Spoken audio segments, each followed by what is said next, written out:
Hi hello ಎಲ್ರಿಗೂ ನಮಸ್ಕಾರ. Welcome back to my YouTube channel. ಇವತ್ತಿನ ರೆಸಿಪಿ ಬಂದು ಬೇಕ್ರಿ ಸ್ಟೈಲ್ ಬ್ರೆಡ್ ರೋಸ್ಟ್ ಯಾವ ರೀತಿ ಮಾಡೋದು ಅಂತ ತೋರಿಸ್ಕೊಡ್ತಾ ಇದ್ದೀನಿ. ಮನೇಲಿ ಸಿಂಪಲ್ಲಾಗಿ ಬೇಗನೆ ಮಾಡ್ಕೋಬೋದು. ಮಕ್ಕಳಿಗೂ ಕೂಡ ಈವ್ನಿಂಗ್ ಸ್ನ್ಯಾಕ್ಸ್ಗೆ ತುಂಬಾ ಚೆನ್ನಾಗಿರುತ್ತೆ. ಇನ್ನೂ ಯಾರ್ಯಾರು ನನ್ನ ಚಾನಲ್ ಸಬ್ಸ್ಕ್ರೈಬ್ ಆಗಿಲ್ಲ ಪ್ಲೀಸ್ ಈಗಲೇ ಸಬ್ಸ್ಕ್ರೈಬ್ ಮಾಡ್ಕೊಳ್ಳಿ. ಹಾಗೆ ಹೆಚ್ಚಿನ ವೀಡಿಯೋಸ್ಗಾಗಿ ಬೆಲ್ ಐಕಾನ್ನ ಕ್ಲಿಕ್ ಮಾಡಿ.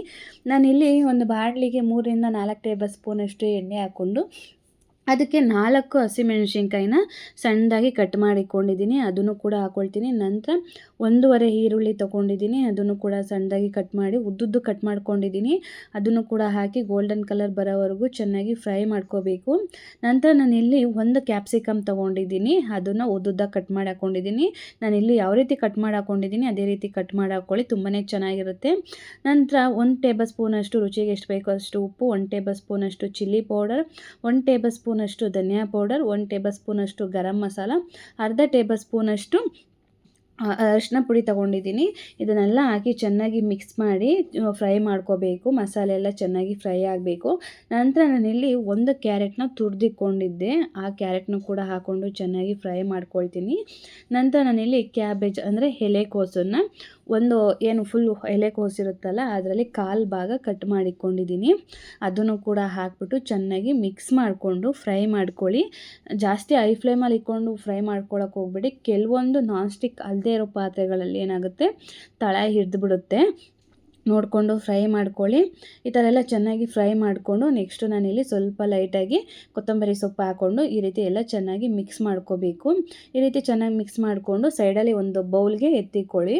ನಂತರ ನಾನಿಲ್ಲಿ ಒಂದು ಪ್ಯಾನ್ಗೆ 2 ಟೇಬಲ್ ಸ್ಪೂನಷ್ಟು ಅಥವಾ 1 ಟೇಬಲ್ ಸ್ಪೂನಷ್ಟು ಎಣ್ಣೆ ಹಾಕ್ಕೊಂಡು ನಾನಿಲ್ಲಿ 2 ಬ್ರೆಡ್ ಹಾಕ್ಕೊಳ್ತೀನಿ. ನಾನಿಲ್ಲಿ ಸ್ವೀಟ್ ಬ್ರೆಡ್ನೇ ತೊಗೊಂಡಿದ್ದೀನಿ, ನಿಮಗೆ ಯಾವುದು ಬೇಕೋ ನೋಡಿಕೊಂಡು ತೊಗೊಳ್ಳಿ.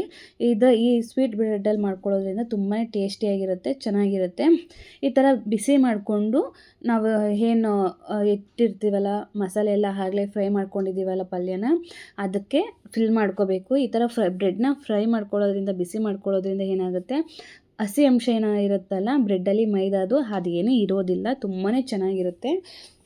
ನಂತರ ನಾನಿಲ್ಲಿ ಎಲ್ಲನೂ ಸೈಡಿಗೆ ಎತ್ತಿಕೊಂಡು ಒಂದೇ ಒಂದು ಬ್ರೆಡ್ಡಿಗೆ ಸೈಡ್ ಒಂದು ಬ್ರೆಡ್ ಏನು ತೊಗೊಳ್ತೀವಲ್ಲ ಅದಕ್ಕೆ ಈ ರೀತಿ ಎಲ್ಲ ಮಸಾಲೆನ ಪಲ್ಯ ಏನಿರುತ್ತೆ ಅದನ್ನು ಈ ರೀತಿ ಫಿಲ್ ಮಾಡಿಕೊಂಡು ಅದ್ರ ಮೇಲೆ ಇನ್ನೂ ಒಂದು ರೋಸ್ಟ್ ಮಾಡಿರ್ತೀವಲ್ಲ ಆ ಬ್ರೆಡ್ನ ಈ ರೀತಿ ಇಟ್ಕೊಂಡು ಸೈಡಲ್ಲಿ ಒಂದು ಪ್ಲೇಟಿಗೆ ಎತ್ತಿಕೊಳ್ಳಿ.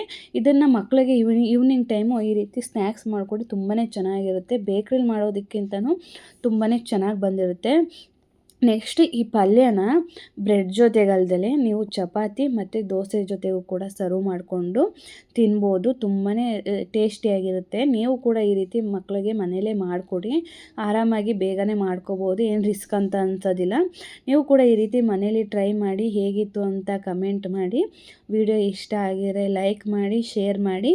ಇನ್ನೂ ಯಾರ್ಯಾರು ನನ್ನ ಚಾನಲ್ನ ಸಬ್ಸ್ಕ್ರೈಬ್ ಮಾಡ್ಕೊಂಡಿಲ್ಲ ಪ್ಲೀಸ್ ಈಗಲೇ ಸಬ್ಸ್ಕ್ರೈಬ್ ಮಾಡ್ಕೊಳ್ಳಿ. ಹಾಗೆ ಹೆಚ್ಚಿನ ವೀಡಿಯೋಸ್ಗಾಗಿ ಬೆಲ್ ಐಕಾನ್ನ ಕ್ಲಿಕ್ ಮಾಡಿ. ನೋಡಿ ನಾನು ಆಲ್ರೆಡಿ ಈಗೆಲ್ಲ ಫಿಲ್ ಮಾಡಿ ಇಟ್ಕೊಂಡಿದ್ದೀನಿ. ಒಂದು ಬ್ರೆಡ್ ಮೇಲೆ ಈ ರೀತಿ ಹಾಕೋಬೇಕು. ನಂತರ ಅದ್ರ ಮೇಲೆ ಒಂದು ಬ್ರೆಡ್ನ ಕ್ಲೋಸ್ ಮಾಡಬೇಕು. ಆವಾಗ ಒಂದು 10 ನಿಮಿಷ ಬಿಟ್ಟಾದರೂ ತಿನ್ನಿ ಅಥವಾ ಆಗಲೇ ತಿನ್ನೋದು ತುಂಬಾ ಚೆನ್ನಾಗಿರುತ್ತೆ. ನೀವು ಕೂಡ ಈ ರೀತಿ ಮನೇಲಿ ಒಂದ್ಸರಿ ಟ್ರೈ ಮಾಡಿ.